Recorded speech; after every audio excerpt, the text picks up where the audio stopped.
Hey, what's happening? Take like 6 of these.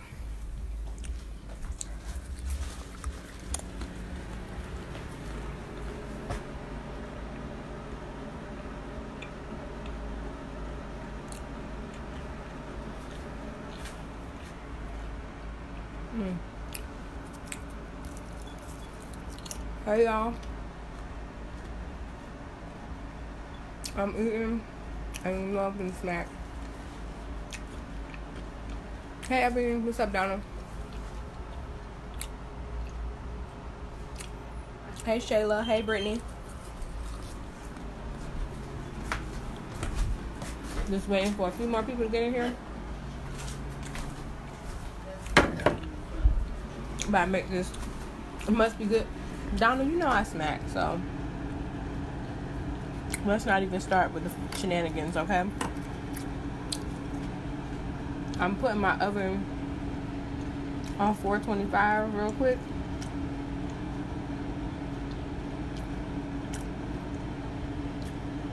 For, I think it's 35 minutes. But that's alright. Okay, I'm gonna try to get y'all set up so you can see what I'm doing. Y'all know my lighting is always bad. Okay, our bowl right here.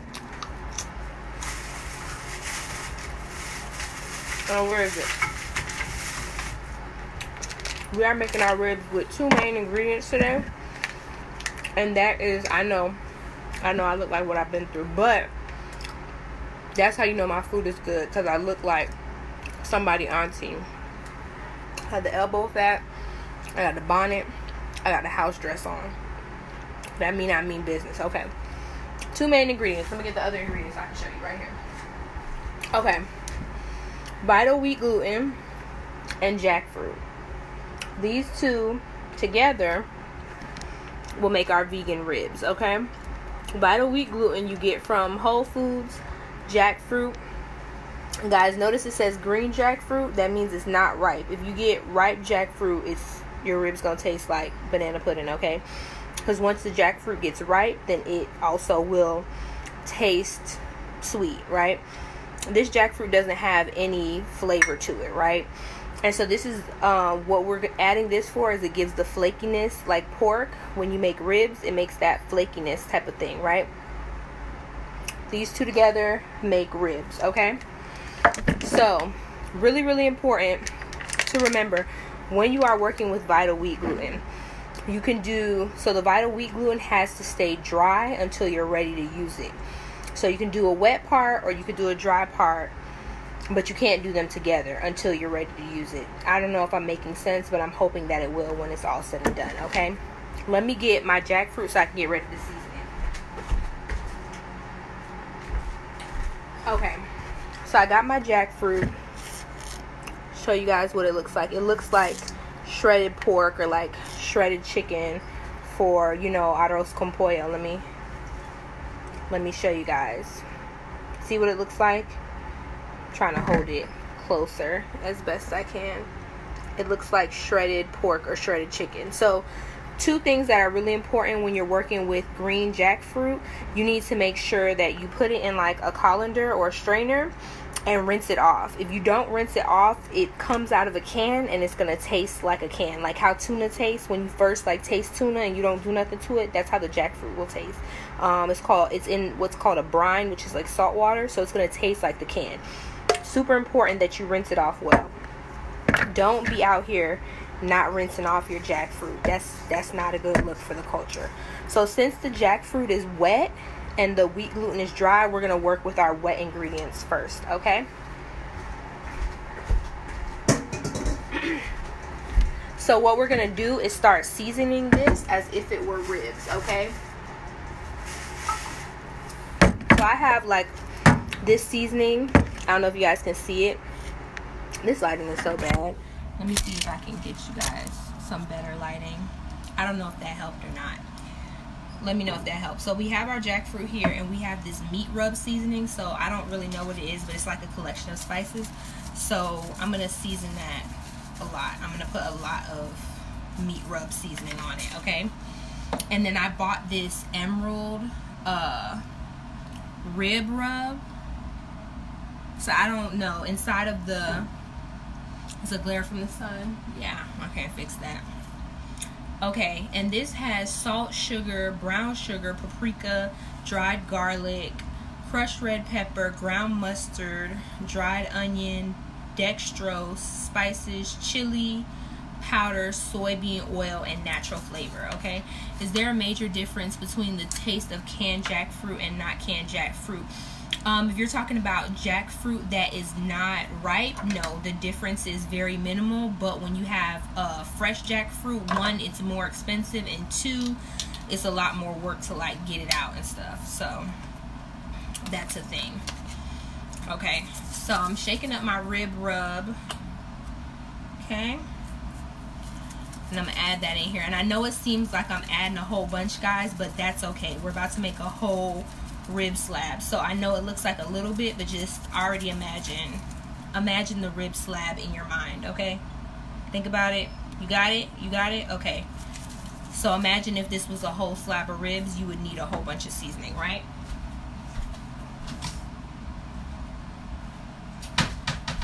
I'm also gonna use this. It's called Dale's seasoning, Dale steak seasoning, and apparently amongst black people this is what y'all use on when y'all making like stuff. It says delicious on all meats, fish, fowl, and vegetables. So I'm gonna put some of that in here, a good amount. I'm gonna put that back.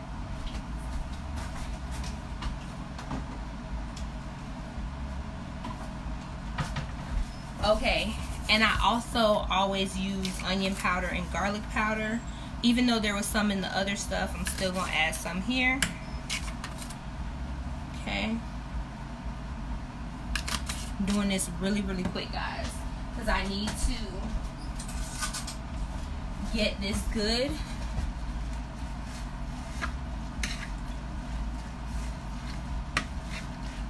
So that it can be, you know what I'm saying, in the oven. And then I'm gonna put it, once I put it in the oven, then after that I'm gonna take it out and put it on the grill. Okay, now I'm gonna add some barbecue sauce to it.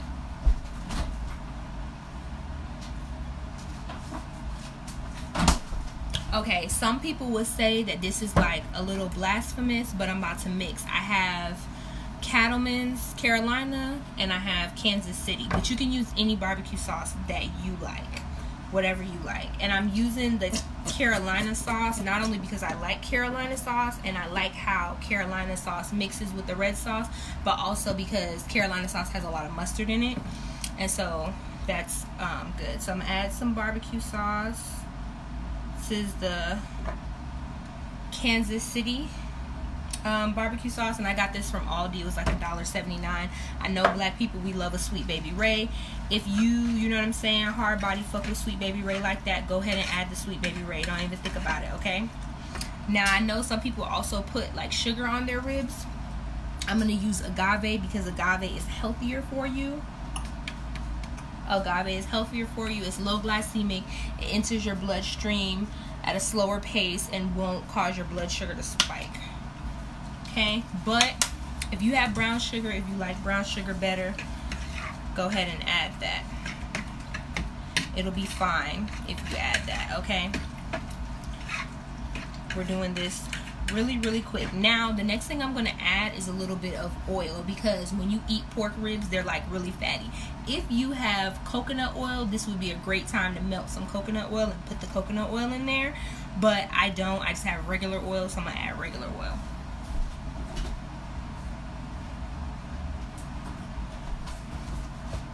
Regular Wesson oil, but you need some kind of fat to it.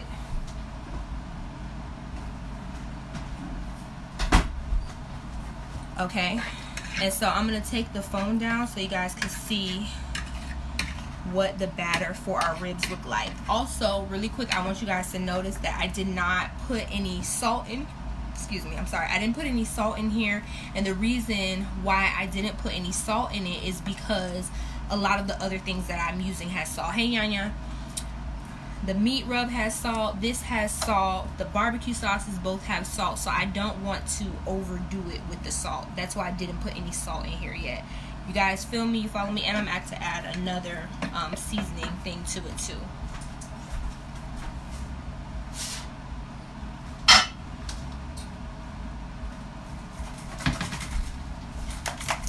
Okay, this is a garlic pepper seasoning, and I'm not even gonna lie to y'all, I'm just using it because it got a picture of ribs on it, so I feel like it goes with ribs, maybe? I don't know. But I'm gonna add that to the mixture. Okay. Hang on, wait a minute. I'm just crumbling it down a little bit. Great. We're almost done. And also, I hope you guys are having a great Labor Day. I'm sipping on that 1800 in pineapple. Blue. If you support it, support it. If you don't, mind your business.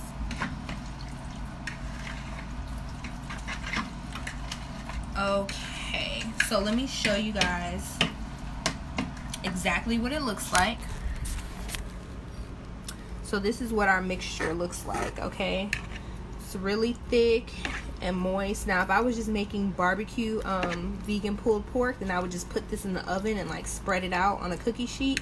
And of course I would use less salt seasoning, but then I would have my barbecue pulled pork and I could just throw that onto a sandwich, okay? But I'm going to add my Vital wheat gluten, and it's going to turn into a rib slab. Soon you shall see. You shall see. I'm so sorry that happened to y'all. That was unintentional. Very unintentional. And now it looks like it got darker. I don't know. Let me get done, child, because clearly I've had way too much 1800 today. Okay, so now we're going to start mixing in our Vital wheat gluten. So with this, you want to put in a little bit at a time, and you can start mixing it with your fork or your spoon, or spatula, whatever you really like. But it's gonna come, you want it to all come together in like a sort of a big blob. And then what I normally do when I make this at home and there's not a grill present is I bake it first for about 30 minutes, and then I put I bake it for 30 minutes, flip it over, bake it for like another 15 minutes, and then when I'm done doing that, then I put the barbecue sauce on it and bake it again. And when you're baking it covered. But since I have a grill today, I'm just gonna bake it in the oven twice so that it's done really quickly, and then after that, instead of baking it with the barbecue sauce on it, I'm gonna grill it. Okay. So I'm scooping like the sides. I really wish you guys could see this. I just don't have a good setup here because I'm not at home.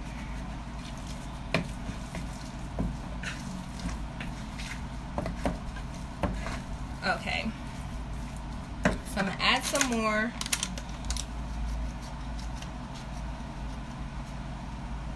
So you guys can see exactly. It's not gonna, honestly, it's not gonna look like much until I throw that slab in the oven. So I started using my hand a little bit.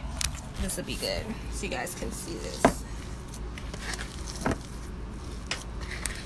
And normally I would also add some vegan vegetable broth, but I don't have any with me because, like I said, I'm not at home.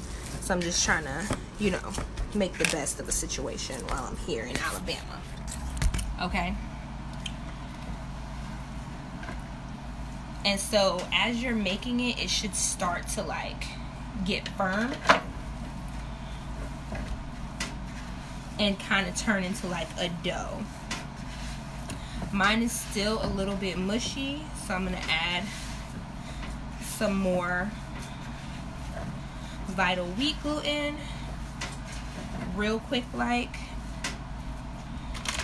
And also something to remember too, is gonna double in size. It's gonna get bigger. Nobody can see you, Ma.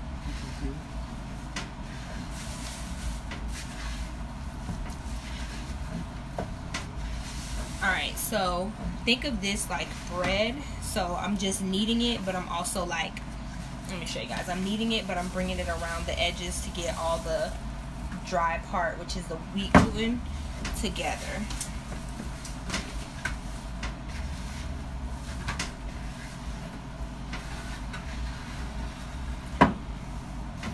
And you want it to kind of come together, hey Shanti, and be its own mixture.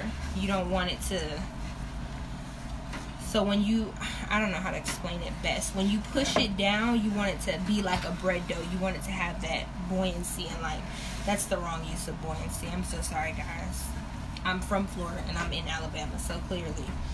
When you push it, I'm going to show you guys. So as you can see, when you push it, you see how it kind of stays sunken in? It doesn't come right back. That means it's not enough wheat gluten in it. It should come back when you push it down. So I'm going to add some more wheat gluten.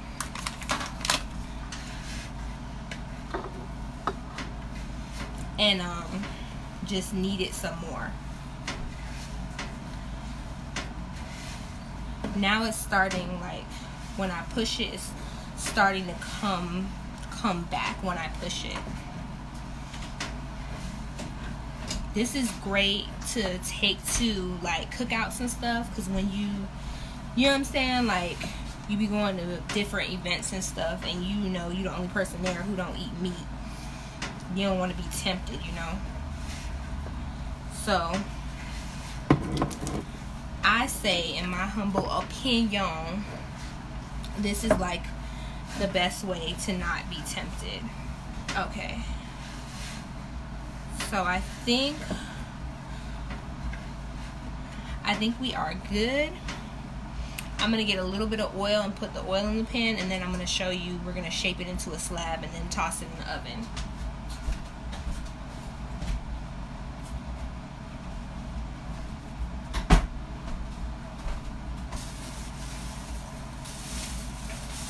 So I just put a little bit of oil into the pan. I'm sorry, I'm seeing where I can place you guys. Hang on, hold tight, hold tight. Oh, this was way better lighting. You just did the shit over here. Duh. Okay, so got the pan, spreading the oil around. Right. And now we got our rib slab, right? Which looks like this. And we're gonna put it in the pan and then shape it to be like the shape of a rib slab.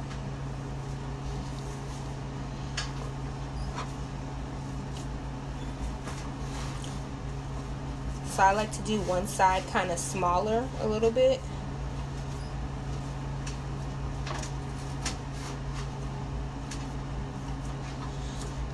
And then the other side to be bigger.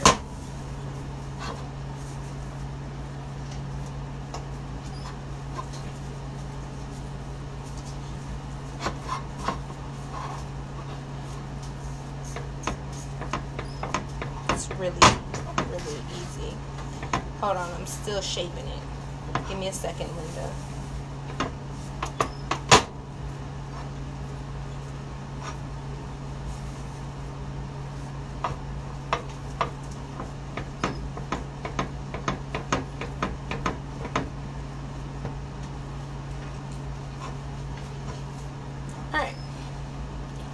That's basically it. Let me show you guys. That's our rib slab. So now I'm gonna cover this and bake it for about 25-30 minutes, and then I'll cover it. I'm gonna cover it, bake it for about 25-30 minutes. Then I'm gonna flip it over, bake it for like another 15, and I'm gonna throw it on the grill with some sauce. But that is what is the vegan rib made out of: jackfruit and vital wheat gluten. And then you just season it however you want. I use the rib rub, onion powder, garlic powder, another meat rub, some garlic pepper spice. I used Dale seasoning, and I put a little bit of barbecue sauce in it. And that was pretty much it. Pretty much it. Alright guys, I'm going to slide, get back on this 1800 and pineapple. I hope you are having a great Labor Day weekend. I'm going to show y'all all what I made. Let me show y'all. Hold on, wait a minute. Boom, I got the mac and cheese that's already done. I got the mean beans that's already done. I got the greens that's already done. Let me show you, you know, no vegan of Labor Day is complete without the potato salad.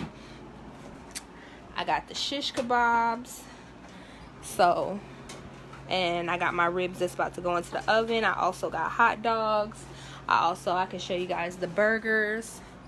Well, that's one of them, but the burgers are already done, getting ready to go on the grill. You know what I'm saying? So, it's just a whole vibe over here. It's a whole vegan vibe. Everything I just showed you is 100% vegan. Like I said, I hope you guys enjoy the rest of your Labor Day and that everything goes splendid for you and only you. Alright? Alright.